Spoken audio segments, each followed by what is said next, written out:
Bonjour tout le monde, je suis revenue de vacances et je suis heureuse comme jamais. Non, je suis très contente de revenir du coup après cette petite semaine de pause. Ça m'a fait tellement du bien d'être en vacances, même au travail ça se ressent, enfin vraiment il me fallait vacances, c'est ce long week-end voilà, de détente, de repos. On est allé à la montagne, c'était génial, j'ai vu de la neige, j'ai fait du chien de traîneau, c'était la régalade. Non, franchement je suis ressourcée, revigorée et beaucoup plus zen. Donc non, je suis contente, vraiment ces vacances je pensais pas que ça allait me faire autant de bien. Mais donc voilà, je suis toute détendue et toute heureuse. Du coup, je me suis dit que pour cette semaine, j'allais faire un style de vidéo que j'avais vu. Alors je sais plus sur quelle chaîne c'était, je n'ai plus la mémoire. Mais je me suis dit ça pourrait être sympa de revenir avec ça. Donc dans cette vidéo, je vais lire, découvrir les mauvais commentaires sur mes sagas préférées. Voilà, je me suis dit que vu que j'étais trop heureuse, trop bien dans ma vie, lire ce genre de choses ça allait passer sur moi, vous voyez. Je n'allais pas m'énerver, je n'allais rien faire, j'étais ouh. Et puis je suis curieuse de voir, parce que c'est vrai que quand on entend un commentaire négatif, des fois c'est juste j'ai pas aimé, ou c'est nul, ou enfin bref. Je suis curieuse de voir moi s'il y a des commentaires négatifs constructifs, s'il y a des choses justifiées ou non, parce que je sais que j'ai pris une saga notamment assez problématique, enfin le premier tome est assez problématique, donc je suis curieuse de voir ce qu'il en est. Mais j'ai pris un peu de tout, j'ai fait une sélection de 5 sagas qui sont plus ou moins récentes sur ma chaîne, que j'ai beaucoup aimé, qui sont dans mon cœur à jamais. Il y a un peu de tout, il y a de la fantasy, du fantastique, de la SF un peu, enfin de la SF plutôt young adulte. J'ai pris un manga aussi, donc ça sera 5 sagas et un manga, parce que je suis curieuse de voir comment on peut mettre un commentaire négatif sur un tome qui fait littéralement cette épaisseur là, où il n'y a que le vraiment très début de l'histoire, donc je sais pas trop, mais je suis curieuse de savoir ça, donc je vais aller sur Goodreads.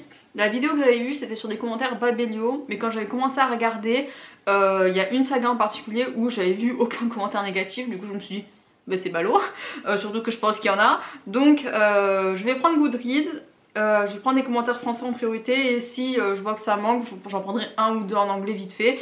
J'essaierai de vous faire, peut-être qu'il faut que je me décale, un screenshot quelque part pour que vous le voyez. Donc dans un premier temps je vais vous parler de Red Rising de Pierce Brown, que j'avais beaucoup aimé l'année dernière. Oui, c'était l'année dernière vu que je me souviens que je l'avais classé dans mes favoris. Je me suis dit pourquoi pas, voilà, commencer doucement. Red Rising est une saga dystopique SF young adulte, adulte young adulte, enfin voilà, c'est pas non plus hyper adulte, mais c'est assez violent pour un young adulte. On va prendre le premier tome, je vais faire à chaque fois le premier tome, comme ça au cas où si vous êtes en train de lire la saga en cours, je ne vous spoile pas. Du coup il a une moyenne de 4,25 étoiles, ce qui est pas mal. Mais on va s'intéresser du coup aux 1 et 2 étoiles, voir si il prend cher ou pas. Alors le premier, trigger warning, violence, viol et sang. Je ne m'attendais pas à ça, je m'attendais à une histoire folle, sanglante avec des personnages forts et déterminés. Ma déception fut rude. Je ne sais pas ce qui s'est passé, mais je n'ai probablement pas lu le même Rising que les autres. Le rythme de l'histoire est beaucoup trop saccadé, il y a énormément d'ellipses, notamment au début, et je déteste ça. Et de l'autre côté, certains moments tout bonnement inutiles sont détaillés pendant des pages. En toute honnêteté, je me suis énormément ennuyée pendant ma lecture. J'ai de très nombreuses fois décroché parce que je ne parvenais pas à comprendre l'utilité de la pertinence de telle ou telle scène. Les personnages ne sont pas appréciables, ce sont des gamins assoiffés de vengeance ou de sang. Comment pourrais-je apprécier une telle bande? J'aime les personnages matures et réfléchis, mais je me suis retrouvée en face d'adolescents impulsifs, têtus, malhonnêtes. Darrow est un personnage que j'ai trouvé faible et trop vengeur. Les autres personnages sont simplement ennuyants. Seul Sévro, je t'aime, relève parfois le niveau. Une autre chose que je ne comprends pas est l'usage du viol comme effet dramatique. Le viol n'est pas un effet dramatique, c'est un crime. Je ne comprends pas pourquoi les auteurs, masculins pour la plupart, s'emparent de ce crime pour renforcer la cruauté de ces personnages. Dans Red Rising, les personnages sont suffisamment brutaux sans cet effet. Pas besoin de souiller la mémoire des victimes de ces actes barbares. Tu t'en doutes, les femmes ne sont pas glorifiées ici, elles sont stupides, faibles ou folles. Elles sont tuées, violées ou considérées comme des traîtresses. Moralement parlant, je ne peux pas cautionner un livre qui donne un si joli portrait des femmes. où le sarcasme m'invite, ce n'est pas mon signe. Je ne me suis pas habituée au cadre dans lequel la majeure partie de l'histoire prend place. C'est sans aucun doute la plus grande surprise de ce roman qui laisse un goût amer parce qu'à mon sens, elle enlève de la crédibilité à l'intrigue. À plusieurs reprises, je me suis demandé si ce n'est pas plutôt une blague. La plume de l'auteur, si on peut appeler ça une plume, est beaucoup trop vulgaire. Je ne suis pas contre les mères de putain, mais j'en ai eu ras-le-bol de voir des pisses ou pisser à tout bout de champ, sans oublier qui ne signifie pas ici la queue d'un animal. Pour parler franchement, si je devais boire un shot à chaque fois que je lisais pisse ou pisser, je serais morte. Cette abondance de mots grossiers est intolérable lors d'une lecture. J'ai soupiré tellement de fois. Le dernier chapitre arrive comme un cheveu sur la soupe. J'ai eu l'impression qu'il débarquait clairement de nulle part. Et évidemment, j'ai détesté les dernières pages. J'ai eu l'impression d'avoir perdu mon temps avec une grande partie de ma lecture. Et cette foutue fin ne me donne pas envie de me lancer dans la suite. Ah ouais, il prend un peu cher Red Rising là. Alors si je prends par paragraphe, parce qu'elle a quand même structuré sa chose, le rythme de l'histoire, alors ça m'a pas dérangé. J'ai eu cet effet là où je savais pas trop où ça allait pour le tome 3, si je dis pas de bêtises, où à un moment donné je crois que je me suis arrêtée en plein milieu. Et j'ai arrêté de lire pendant 3-4 jours parce que justement je savais pas trop où ça allait m'amener. Mais après bon, j'ai repris et au final ça s'est très bien passé. Mais je comprends après, alors pour le premier tome ça m'a pas fait cet effet là. Donc je sais pas. Et ensuite alors pour les personnages, c'est un peu ce que veut démontrer l'auteur, c'est que Darrow se retrouve dans une communauté où les gens ont l'habitude d'être très violents, ont tout ce qu'il veut quand il veut, et ou quand ils n'ont pas ce qu'ils veulent, ils sont la guerre, ils s'entretuent à tout bout de champ, voilà. Et donc je comprends que si on s'attend pas à ce genre de choses, on puisse être choqué, mais c'est l'essence même du livre, c'est-à-dire que Darrow est dans une caste très basse de la société, contrairement à là où il va atterrir dans la plus haute caste. Voilà, c'est le choc pas des cultures mais des deux castes du coup, où voilà, Darrow a toujours été obligé de plier les chines parce que sinon il se faisait tuer tout simplement. Et là il va être confronté du coup à un autre type de brutalité, voilà, où c'est pas... En fait dans les rouges là où il y a quand même une certaine solidarité entre la famille, entre voilà, ses amis, tout ça, alors qu'il va se retrouver dans les ors où il y a la brutalité des ors envers les autres mais aussi envers entre eux. Donc voilà, c'est un micmac assez complexe je trouve, mais après oui bah, c'est des adolescents donc je crois que l'épreuve dans le premier tome ils ont peut-être 16 ans ou 17 ans, quelque chose comme ça, donc non c'est pas des personnes matures, c'est pas possible. Alors il y en a quelques-uns, il doit y avoir Rock qui est assez mature, c'est Vro, je t'aime c'est Vro. Voilà, après Darrow est un personnage que j'ai trouvé faible et trop vengeur, alors justement je pense qu'il est quand même très bien comme personnage, c'est-à-dire que faible je ne trouve pas, parce qu'à un moment donné bah, y a quand même sa femme qui est butée devant ses yeux, donc tu m'étonnes qu'il soit au 36e dessous, et justement il va se relever avec cette idée de vengeance très particulière et il va vouloir voilà, buter tout le monde. En fait ouais, pour moi c'était quelque chose de logique, après ouais, donc il évolue grandement Darrow dans le tome 2 et tome 3. Je comprends après son message méchant, enfin méchant, peu négatif, mais bon. Après alors, la culture du viol, je me souviens pas qu'il y en ait dans le tome 1. Je me souviens plus que... enfin moi ça m'a pas choqué, il n'y a pas de... Vu qu'on voit tout comment dire, du point de vue de Darrow, vu que c'est la première personne du singulier, il cautionne pas ces genres de choses là, donc je comprends pas comment elle peut croire qu'il y a une... Ou en tout cas je sais pas, j'ai mal lu, mais... Enfin, ça n'a pas fait cet effet là. Après la place des femmes, alors là qu'elle dit qu'elles sont considérées comme moins que rien. Mais justement je trouve pas du tout, parce que bah, d'un côté on a Eo, la femme de Darrow, qui meurt parce que voilà, elle veut se battre pour ses idées et qui devient la figure de proue de la résistance des rouges. Je trouve ça plutôt... enfin voilà. Et après il y a Mustang qui est un personnage très cool, très fort d'ailleurs, qui se démarque par son intelligence et par beaucoup de choses. Il y a aussi, alors c'est pas dans le tome 1 qu'elle est Victra, c'est dans le tome 2 et dans le tome 3, qui est très touchante et qui est très forte aussi. Et après il y a la sœur de Victra pour le coup qui est dans le tome 1 et que voilà, elle peut être folle aussi, mais justement il y a beaucoup de panels de vision de la femme où je sais pas, elles peuvent être très fortes, et elles sont toutes très fortes, même la sœur de Victra qui est complètement tarée dans sa tête. C'est un personnage très fort et très atypique. Après je sais pas pas les autres femmes, je me souviens plus. Mais j'ai pas trouvé que justement il dénigrait les femmes parce que, enfin, dans les yeux de Darrow en tout cas, je ne le ressens pas. Parce que justement il traite tout le monde comme son égal. Et même qu'il va mettre, je pense, Mustang sur un pied d'estral assez monumental. Donc non, j'ai pas cette impression là. La plume de l'auteur, après je confirme, c'est assez grossier comme récit. Il y a beaucoup de gros mots, hein, vraiment. Après, en fait, j'aurais pas cautionné ce genre de langage si c'était à la troisième personne du singulier qui avait quelque chose d'omniscient, quelque part un point de vue omniscient. Mais là, on est à la première personne du singulier. Pour moi, c'est un récit du coup qui est raconté par le personnage principal. Et voilà, il a son caractère, il a sa manière de parler, qui n'est peut-être pas forcément très poli, et qui fait le personnage en fait, qui rajoute quelque chose. Du coup, c'est vrai que quand on lit un livre à la première personne du singulier et qu'on n'a pas des petits verbes ou des petits tips, comme quoi voilà, c'est ce qui se différencie pour moi de la lecture à la troisième personne.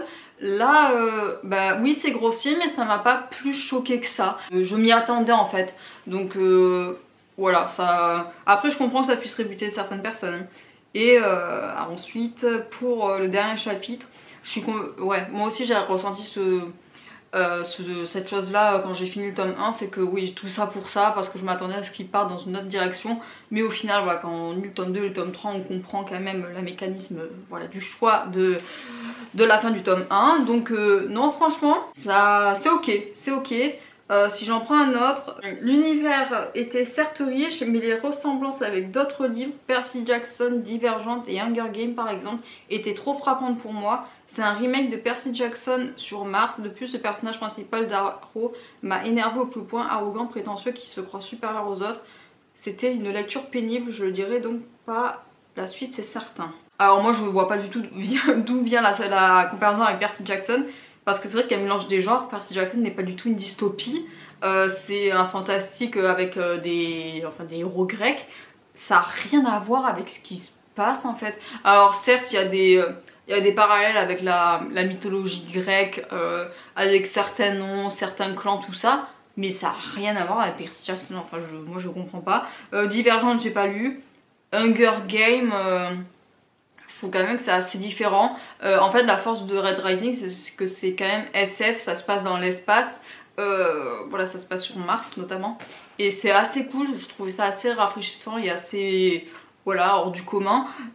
Comparé à Hunger Games, où enfin c'est une de mes sagas favoris aussi, Hunger Games. Hein, donc voilà, mais alors Percy Jackson, je comprends pas le délire. Hein, je sais pas du tout. Est-ce qu'on a lu le même Percy Jackson là cette fois-ci?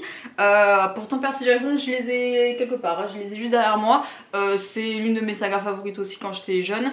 Je vois pas le parallèle. Donc bon, et après Darrow m'a énervé au plus haut point, arrogant, prétentieux, qui se croit supérieur aux autres. Alors je dirais pas ça. Alors certes il croit qu'il peut être supérieur aux or parce que justement il est passé de rouge à or. Et que voilà, il se croit au-dessus de tout ça parce que voilà, les Hordes sont juste brutaux, ce sont des animaux à n'en plus pouvoir. Mais ce qui est intéressant, c'est que dans le tome 2 et dans le tome 3, sa réflexion va vite changer à Darrow. Et c'est ce qui est intéressant, c'est que du coup, à la fin du tome 1, même début tome 2, il a complètement vrillé Darrow. Les Hordes l'ont contaminé juste. Donc ouais, je suis pas trop emballée par ce commentaire, mais bon. Passons. Je pense que on en a assez dit. Il y avait un commentaire assez complet, c'était plutôt cool. Mais ouais, donc dans l'ensemble je comprends plutôt.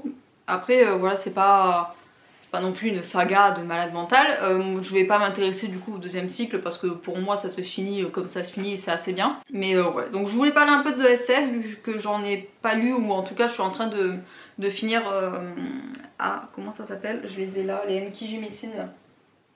Où elles sont les livres de la Terre fracturée, voilà, c'est ça ce que je suis en train de finir. Je voulais pas, voilà, je sais pas si je vais aimer la fin, donc je sais pas. Mais donc voilà, ça sera ma sélection SF. Ensuite, j'avais mis dans ma liste Off Bad. Alors je vous en reparle, je vous en remets une couche parce que j'ai fini Les Voleurs de Fumée, là il y a pas très longtemps. Et ça m'a fait penser à Off Bad et je voulais du coup vous parler de Off Bad. C'est juste de la pure propagande.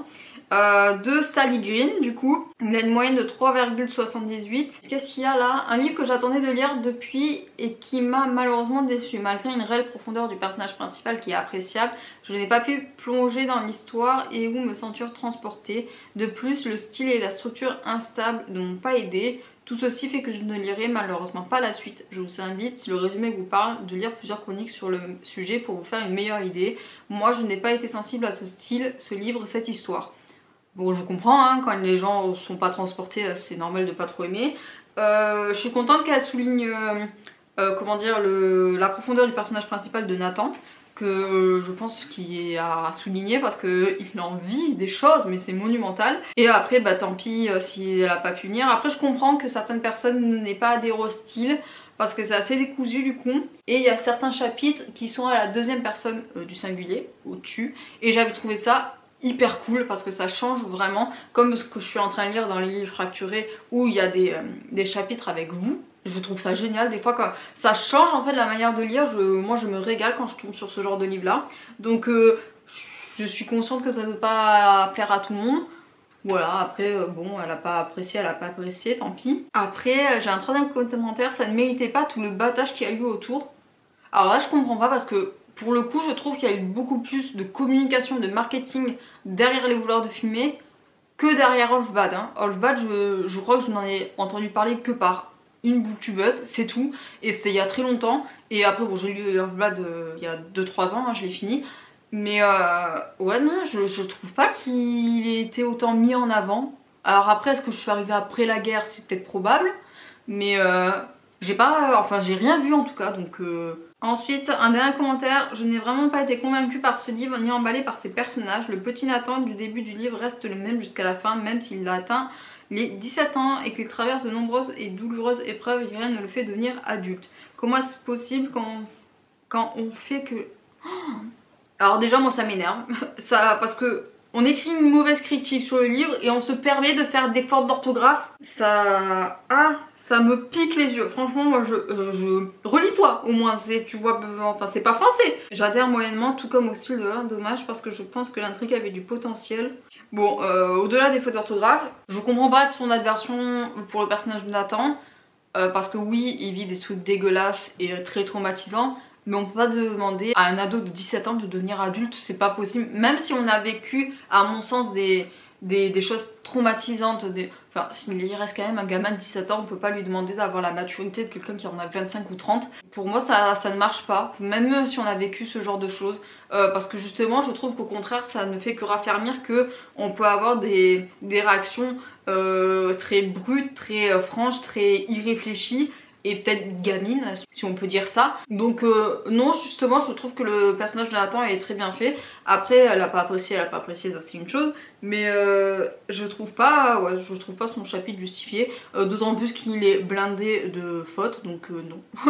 Je n'accepte pas. Mais voilà, donc Olfbad, je vous invite à le lire, surtout si vous avez lu Les voleurs de fumée. Je trouve que Olfbad est quand même bien meilleur. C'est pas... Alors les voleurs de fumée c'est vrai que c'est vraiment young adulte et fantasy. Olfbad c'est plus fantastique, comment le dire, alors je trouve que c'est un peu plus adulte que Les voleurs de fumée. Mais après je l'ai lu il y a un petit moment, donc peut-être que ma comparaison est fausse.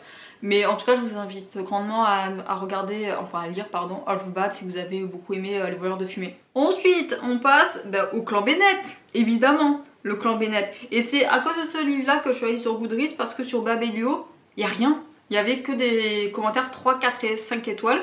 Donc je me suis dit, bah non, il y a forcément des gens qui n'ont pas aimé. Il a une moyenne de 4,36 étoiles. Alors il n'y a pas une étoile, il doit y avoir peut-être 2 étoiles. 2 étoiles. Alors, l'histoire est lente, avec beaucoup trop de répétitions de phrases ou redites d'une autre façon. Alors déjà, elle aussi, elle sait pas écrire français, ça va m'énerver. Beaucoup trop de choses se passent hors du couple, personnages principaux, et pas assez de développement de la relation entre eux. Une séparation inutile venant de je ne sais où, de moins de 200 pages. J'avais l'impression de tourner en rond en lisant et de perdre mon temps. Il n'y avait rien d'exaltant. Même les scènes d'action traînaient en longueur. L'auteur est passé à côté du principal, la profondeur des sentiments entre les principaux protagonistes une fois devenus majeurs. On attend que ça se développe, ce rapprochement, la passion, l'amour, le vrai, les tensions dans le couple, les disputes, la force des sentiments qui se développent, etc. Tout ce qu'on a eu droit, des révélations sans intérêt, une séparation bidon et inutile, des scènes d'action graves pourries et piètre partie de jambes en l'air. La fin était tout ça pour ça, prévisible et complexe du héros. Le mec nous saoule tout au long du livre avec ses interminables monologues, ses incohérences, et nous rabâche non-stop le lien de la meute, mais en part en croisade seule. Reproche à son compagnon sa défection au nom de domaine, amour. Je comprends rien à ce qu'elle a écrit par contre sur la fin là. 400 putains de pages, mon temps perdu, une perte d'argent pour rien, déception totale. J'ai jamais accroché à cet auteur, c'est pas parce que c'est long. Tu fais des personnages des martyrs et avoir une vie. Cette personne ne sait pas écrire. Du coup, moi déjà ça m'énerve parce que tu te permets de critiquer en plus l'écriture de l'auteur et tu sais pas écrire d'à côté. Donc moi ça me hérisse le poil. Bref, du coup l'histoire est lente. Alors c'est vrai qu'on peut dire, je pense que le Clan Bennett est quand même c'est long, hein. Alors après c'est des tomes qui sont quand même sacrément costauds, qui font 400-500 pages. C'est long, c'est lent, et après surtout que le premier tome, voilà, ça couvre quand même pas mal d'années, avec Ox qui a 11 ans et qui finit avec 25 ans, je crois. Donc quand même ça brasse pas mal d'années. Donc je comprends que la personne trouve que ce soit lent. Après dans les tomes 2, 3 et 4 c'est pas du tout ça, c'est vraiment, c'est sur voilà, des événements qui se passent sur un court laps de temps. Mais je trouve que ce tome 1 est nécessaire parce que justement ça met en place après toute l'intrigue qu'il y a dans le tome 2, 3 et 4. Mais alors après qu'est-ce qu'elle dit aussi comme débilité, oh il y a eu un relent de haine en moi. J'avais l'impression de tourner en rond, une séparation inutile de... Alors la séparation je comprends qu'il y ait des gens qui ont été frustrés, mais je l'ai pas trouvé très inutile pour autant. Beaucoup de répétitions, alors ça, la répétition, tout ça, ça c'est le style de l'auteur, enfin c'est le style de l'auteur pour le Clan Bennett. Je n'ai pas lu d'autres écrits de TJ Klune, mais en tout cas pour le Clan Bennett c'est un effet de style qui va au livre, hein, du coup, de se répéter tout le temps. Donc l'auteur est passé à côté du principal. Alors là je comprends pas parce que justement, elle dit la personne, l'auteur est passé à côté du principal, les profondeurs des sentiments, tout ça, et quelques lignes après elle reproche le fait qu'on ait des monologues interminables de la part de Ox, le personnage principal. Je comprends pas, du coup pour moi c'est en contradiction parce que justement on est à la première personne du singulier là aussi avec Ox qui du coup détaille beaucoup ce qu'il ressent, avec notamment des souvenirs, des couleurs, beaucoup de choses, et on peut pas, enfin je veux dire c'est un récit à la première personne donc évidemment qu'il peut nous saouler avec ce qu'il dit, je comprends pas du coup. Et après la profondeur des sentiments, je suis pas du coup tout d'accord là non plus, parce que je trouve qu'au contraire du fait que ce soit quand même loin à se mettre en place, on a quand même enfin l'évolution de la relation entre Ox et Joe qui est quand même au centre de la chose et au centre pour Ox aussi. Donc je comprends pas. Je ne comprends pas cette personne là. Qu'est-ce qu'il y a? Une séparation bidon, des relations sans intérêt. Ouais non, je ne peux pas m'entendre avec cette personne.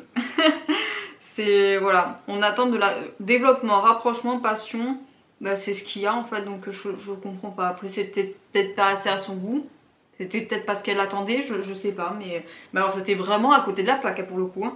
Et après ouais, bah, cette personne là ne sait pas écrire, donc franchement elle mérite pas mon attention. C'était le seul commentaire en français. Si j'en prends un à 1 étoile, je vais mettre anglais. Si je prends lui, oh non mais lui il est méga long par contre, oh là là. Elle a fait des sortes de titres. Alors attendez, si je prends dans l'ordre, je vais peut-être pas tout lire pour vous, mais The Age Gate. Donc là, elle trouve bizarre l'écart d'âge entre Ox et Joe. Alors ils ont 5 ans d'écart ou 6 ans. En fait, ils se sont rencontrés assez jeunes du coup, où il avait 16 ans et Joe en avait 10. Donc c'est vrai qu'il y a un petit gap. Mais après, je sais pas, justement elle dit que la romance commence où Ox en a 23 et Joe en a 17. Elle trouve ça choquant du coup. Je suis pas trop... ouais, ça m'a jamais trop choqué la différence d'âge de Ox et de Joe. Parce que justement le fait que quand même Ox réalise ses sentiments pour Joe quand il est quasiment majeur, je veux dire Joe il doit avoir 17, il va sur ses 18 quoi. Ça m'a pas plus choqué que ça quoi. Ça m'aurait choqué si voilà, ça serait passé vraiment très jeune quoi. Si voilà, dès qu'ils se seraient rencontrés par exemple, Ox il en avait 16 ou 15 et Joe en avait 10. là ça m'aurait un peu plus choqué, vous voyez, parce que pédophilie, tout ça, on va peut-être éviter. Mais là, justement, ça se fait en douceur et ça se fait à des âges, je pense, assez corrects. Où, voilà, enfin, Joe qui a même été éveillé sexuellement, Ox aussi, enfin, donc... je vois pas trop le problème. Après je pense que oui, il y a certaines personnes qui sont choquées ou pas, mais répétition, bon elle aussi elle fait la suite, la répétition, bon ça je comprends. C'est un slaughter après, donc possessiveness, Joe est extremely possessive about Ox. Oui, après je comprends, elle critique le fait que Joe soit extrêmement possessif, mais c'est parce que je pense que c'est une caractéristique de loup-garou et du fait que Joe sait très très tôt que ça sera Ox et personne d'autre. Donc après oui, c'est des fois, je me souviens que dans le tome 1 c'est vrai, c'était des fois un peu agressif, mais ok, non mais ouais, je comprends. Nudity. Everyone is very comfortable with nudity in this book. I think too comfortable. Je comprends, ça m'est arrivé aussi à certains moments où je me dis ah ouais, c'est chaud quand même, parce que bah, c'est, je pense, leur culture de loup-garou dans le fait qu'où bah, pour se transformer, bah, ils sont soit obligés de déchirer leur armement, soit de les enlever, et du coup quand ils sont retransformés en humains, bah, ils sont nus. Donc je pense que c'est un truc à prendre, parce que ça m'a quand même moins choqué dans les derniers tomes, mais je comprends son point de vue, parce que c'est vrai que les premières fois où t'es là en mode tout le monde se voit à poil et sont ok, bon. D'accord, mais je comprends ce qu'elle veut dire. Après voilà, c'est un rythme à prendre, je pense. Oh, elle s'amuse à compter les répétitions de mots. Oh. D'accord. Non, son commentaire a l'air extrêmement constructif là pour le coup. Hein. Je vais pas tout vous lire, mais je suis plutôt d'accord avec ce qu'elle écrit. Après voilà, on aime ou on n'aime pas, c'est juste ça. Mais c'est très constructif là pour le coup son commentaire. Je valide. C'est qui l'a écrit? Je l'aime beaucoup. Il fait une plombe et demie, mais je l'aime beaucoup. Oh, en plus, il est récent. 11 février 2022. Il est tout récent. The Cat of L.A. Ben, ok, ben, le clan Bennett, écoutez, moi, ça restera dans mon cœur à jamais. Je vous ai fait une vidéo propagande dessus. Après, alors ça, j'étais plus ou moins intriguée. Le prince captif. Qui est du coup un fantasy. J'appelle même pas ça fantasy parce que c'est certes dans un univers autre que le nôtre. Mais il n'y a pas de magie, il n'y a pas d'autres races d'humains, enfin il n'y a rien du tout. Enfin race d'humains, race d'autres, enfin des elfes, des nains, tout ça. Donc ouais. Alors, prince captif, il a une moyenne de 3,82. Oh putain, je vois des mots. Alors, abandon à la 153e page. Ce livre m'a dégoûté, complètement révolté. Je comprends que le but soit une société libertine, mais bon sang, préparer l'entrée arrière, l'anus clairement, des esclaves pour les lancer dans une arène où ils doivent se sodomiser de force pour un spectacle où tous les nobles reçoivent des faveurs sexuelles en même temps, c'est clairement trop pour moi. Aussi la relation entre les deux héros était jusqu'où j'ai censé devenir hyper malsaine. Certains adoreraient cet univers sombre, pour moi le viol est hyper maltraité, voire glorifié dans cette société. Je suis d'accord qu'elle s'unit parce que ça c'est vrai pour le coup, et c'est ce que veut mettre en avant du coup l'auteur. Et c'est un peu la confrontation des pays, parce que du coup on a Akhelios et Vert. Là dans le premier tome tout se passe à Vert, où la société est juste complètement folle, complètement perfide, complètement voilà, dénaturée. C'est très... il faut avoir un pâteau casque pour aimer habiter là-bas. Et oui, en effet, le viol du coup est glorifié là-bas, c'est un fait. Et après voilà, il y a certaines personnes qui n'arrivent pas à passer outre, mais justement on va dénoncer ça après tout le long du livre, hein. C'est enfin même du tome 2 et du tome 3. Il faut pas s'arrêter qu'au tome 1. Et c'est vrai que, alors c'était Nina je crois qui avait dit ça, c'est que pour elle le prince captif c'était pas 3 tomes, c'était un tome. Et je suis d'accord avec elle dans le sens où entre le tome 1 et le tome 2 et entre le tome 2 et le tome 3 il n'y a pas d'éclipse. Tout se suit à une vitesse folle, ça reprend à chaque fois les mêmes choses, tout ça. Donc je suis d'accord avec elle, le prince captif, vaut mieux le lire les 3 tomes d'affilée. Et le considère comme un seul unique tome, c'est d'ailleurs pour ça que j'ai l'intégrale, le prince captif. Vous voyez, ça c'est pas énorme, hein. C'est un livre qui fait peut-être 400-500 pages, voilà, avec 3 tomes. Je suis curieuse d'ailleurs de voir combien il fait de pages, peut-être qu'il en fait plus, je suis un peu méchante. Il en fait 600 pages, il faut le lire en entier. Vraiment, il faut pas distinguer les tomes 1, 2 et 3, parce que ça ne vaut pas le coup. Et parce que justement, beaucoup de personnes s'arrêtent au premier tome parce que, comme elle le souligne, on est dans une société de dépravés. et je plus sois complètement. Mais voilà, après c'est dénaturé et c'est déstructuré et voilà, il y a beaucoup voilà, de rapports entre du coup Damen du coup et Laurent qui vont vraiment se friter et on va se rendre compte. En fait ça, le premier tome met tout en perspective le comportement de Laurent qui c'est voilà, enfin quand on grandit dans une société comme ça, on a un pet au casque enfin obligatoirement où on essaie de se protéger et vraiment de se créer une grosse armure et c'est comme ça qu'on survit quoi. Donc voilà. C'est pour mettre en avant la personnalité de Laurent, du coup, ce premier tome en avant. Mais je comprends, après, il y a des personnes qui n'aiment pas ce genre de récit, donc bref, ouais, c'est violent, hein. Trigger warning, gros trigger warning pour le prescriptif. Hein. D'ailleurs, là, le prochain commentaire, en un seul mot, Gerban. Trigger warning, viol, torture, pédophilie et autres joyeusetés décomplexées. Honnêtement, de tous les livres que j'ai lus, jamais je n'ai lu un truc. Désolée mais j'ai du mal à appeler ça un livre qui m'a autant dégoûté. Je l'ai fini parce qu'il était court et que j'avais senti du temps à perdre, mais c'est honteux qu'un tel machin soit édité.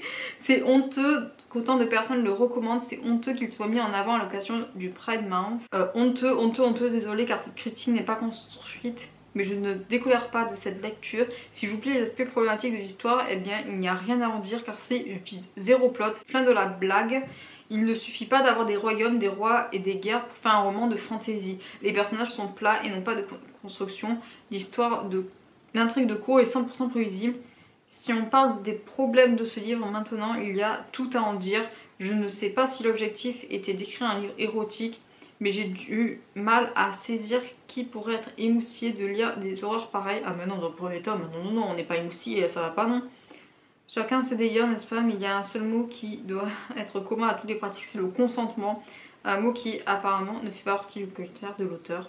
Bref, ne le lisez pas. Alors justement après il y a le c'est bien qu'elle parle de consentement parce que justement dans le premier tome, bah oui la culture du viol est glorifiée, mais il y a tout la mise en place du consentement qui se met du coup en place dans le tome 2 et dans le tome 3. Il y a beaucoup de débats entre Damen et Laurent et que je recommande à lire. Après ouais, j'avais pas fait gaffe qu'il avait été recommandé pendant le mois des fiertés du coup, j'avais pas fait gaffe. C'est vrai que peut-être pas, en effet. Après oui c'est... En fait ouais, c'est le défaut, je peux pas lire que le tome 1 quoi.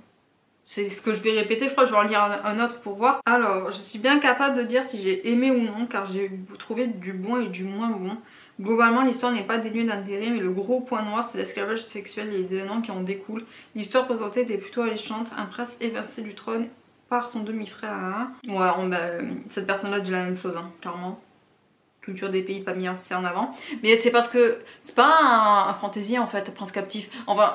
On peut appeler ça fantasy parce que du coup elle a créé tout son univers, ses pays, ses personnages, tout ça. C'est pas de la fantasy où on va trouver de la magie, où on va trouver des intrigues de dingue. Non, c'est une romance avant tout. Donc ouais, je comprends que des personnes ont été outrées par The Captive Prince. Moi j'ai bien aimé. Je pense que c'est parce que du coup j'ai lu... Alors j'ai pas lu tous les tomes d'une traite, mais je me sens que j'ai lu le tome 2 et le tome 3 d'une traite. Mais écoutez, parce que j'étais curieuse de savoir la suite en fait. Donc bon... après je comprends totalement qu'il y ait des personnes qui n'aient pas aimé hein. Ensuite on va passer avec de la fantasy pure et dure. Le nom du vent. Le nom du vent, alors en français ça fait Name of the Wind, non? The Name of the Wind. J'ai trouvé, de Patrick Rothfuss. C'est quand le tome 3? C'est quand qu'il sort le tome 3? Donnez-moi le tome 3, c'est pas possible cette histoire. Moyenne 4,52, une étoile en français. Allons-y. Par contre, ils écrivent leur vie quand ils écrivent des commentaires méchants là. Alors, je suppose que je rejoins le groupe de celles et ceux qui n'ont pas compris pourquoi ce livre a été mis sur un piédestal parmi les romans fantasy. Je vais essayer de reprendre un. Alors, j'ai sincèrement apprécié la discussion méta sur ce qui est le folklore, sur ce qui fait la légende, ce qui fait le mythe. J'ai par exemple trouvé le narratif entourant les parents de Quoth bien amené et accrocheur. Ok, et pourtant, ce même élément, l'histoire associée et mêlée m'a gênée d'emblée. J'ai mis un certain temps à comprendre que le cœur du livre portait sur le passé de Quoth et non sur la... Ah pour ça... Écoutez, pourtant c'est écrit dans le résumé quoi, dans le nom du vent, que c'est quelqu'un qui va conter son histoire. Donc je pense, enfin je sais pas. J'ignorais que je m'attaquais à une trilogie et j'ai été d'autant plus frustrée par le manque de résolution en fin d'ouvrage. On a finalement appris que très peu de choses sur le fil rouge de l'histoire. Ça je comprends, parce que c'est vrai qu'il n'y a pas tellement d'intrigue et on va je pense le découvrir dans le tome 3. Tout ce qui s'est passé, où ça va, tout ça, on commence à le dominer à la fin du tome 2. Du tome 2 partie 2 d'ailleurs. Brajlon, super. Ouais, je comprends ce qu'elle dit. Après, alors moi non plus je ne savais pas que je m'attaquais à une trilogie. Mais bon, ça c'est ma faute. Alors, j'ai peiné à m'attacher au personnage, coiffe, et je pense le protagoniste le plus détestable qui m'était donné de voir depuis longtemps. Ah ouais? Moi j'adore coiffe. C'est l'un de mes personnages favoris, et je crois que c'est mon pseudo à peu près dans tous mes jeux vidéo là. Les personnages féminins sont passés à la trappe. On doit le voir dans le tome 2. Parce que justement il y a quand même des fortes têtes féminines hein, dans le nom du vent. Avec Dena notamment. La fille qui est à l'université avec lui. Il y a Ori qui est vraiment pas mal. Et il y a... comment elle s'appelle la fossoyeuse là. Je sais plus comment elle s'appelle, celle qui prend les objets à coiffe à la fin du tome 1. Ou tome 2, je sais plus. Non, moi je trouve qu'il y a quand même pas mal de bons personnages féminins. Même il y en a aussi dans le tome 2 partie 2. Non. Bon après ouais ça a traité qu'au premier tome donc je comprends. J'ai bien aimé le chroniqueur, ok. L'écriture enfin, on perçoit bien l'intention de l'auteur d'ancrer ses propos dans une sorte de réalisme mais ça mène à des longueurs dont je me serais personnellement passée. D'accord. Bah écoutez, non, moi j'ai pas trouvé ça long. Après bon il y a des spoils apparemment, j'ai pas trop envie de cliquer dessus pour pas vous les montrer. Justement je trouve que quand même Coff parce que là elle dit qu'il y a un personnage qui enfin dit non au fabuleux et incroyable Coff. Bah, je trouve quand même que la vie lui met de sacrés bâtons dans les roues à Coff donc je sais pas. Alors est-ce que je suis totalement matrixée, totalement embrigadée et comment dire, enfin voilà, j'adore le nom du vent, j'adore son personnage, j'adore tout. Donc est-ce que c'est à cause de ça? Je ne sais pas, mais je suis pas trop d'accord. Après bon, c'est son ressenti, d'accord. Je ne l'ai pas terminé, le récit du passé de Coff prend une très grande place dans le roman et j'ai fini par perdre intérêt. Bon ça arrive. Bah écoutez, c'est vrai que c'est une sacrée bricasse. Après le nom du vent il doit faire 700 pages ou 800 peut-être. Bon après ouais c'est un fantasy très lent, mais ouais, c'est les Brienne, je t'aime pas trop, moi je te comprends pas trop. Mais bon, un livre ne peut pas plaire à tout le monde, il y a des sagas que j'ai adorées et que d'autres ont détesté et inversement. C'est ce qui fait la beauté du monde du livre, c'est que tout le monde peut avoir son avis. Donc voilà, le nom du vent en tout cas c'est... je t'aime le nom du vent. Ensuite, on va passer à la dernière du coup, le manga que j'ai sélectionné c'est l'Attaque des Titans. Et je suis persuadée, je sais d'avance ce qui va m'arriver en pleine figure. Donc 4,46 de moyenne. Ah, j'ai un commentaire 2 étoiles. J'ai voulu comprendre, j'ai lu, j'ai eu mal aux yeux, le dessin est vraiment très pénible. J'aurais été sûre que j'allais tomber sur ce genre de truc parce que l'Attaque des Titans, les premiers tomes sont extrêmement moches. Voilà, il s'est pas dessiné l'auteur. C'est pour ça que je vous recommande, si vous voulez découvrir l'Attaque des Titans dans un premier temps, de vous concentrer sur l'animé. Parce que les premiers tomes de l'Attaque des Titans sont horribles à lire. Vraiment c'est très moche. Mais moi je l'admets, c'est mon manga coup de cœur de tous les temps. C'est moche, voilà. Mais après, enfin ça va mieux à la fin des tomes, c'est ça ce que je veux dire.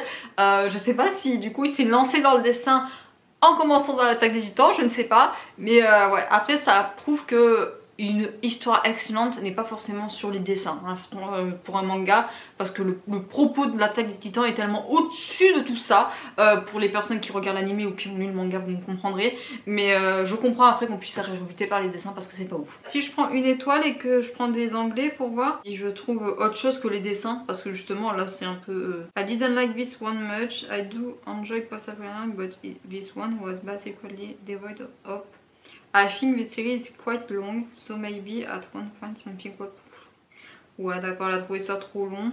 Mais on peut pas juger sur un premier tome un manga, je comprends pas. J'arrive pas en fait. Ah ouais, là justement ils disent que l'animation est cool, enfin du coup l'animé, mais ouais comment dire, le dessin est moche. Not a fan of manga art, not a fan of manga storyline, and this book did nothing to change my opinion. Ah mais ouais non mais...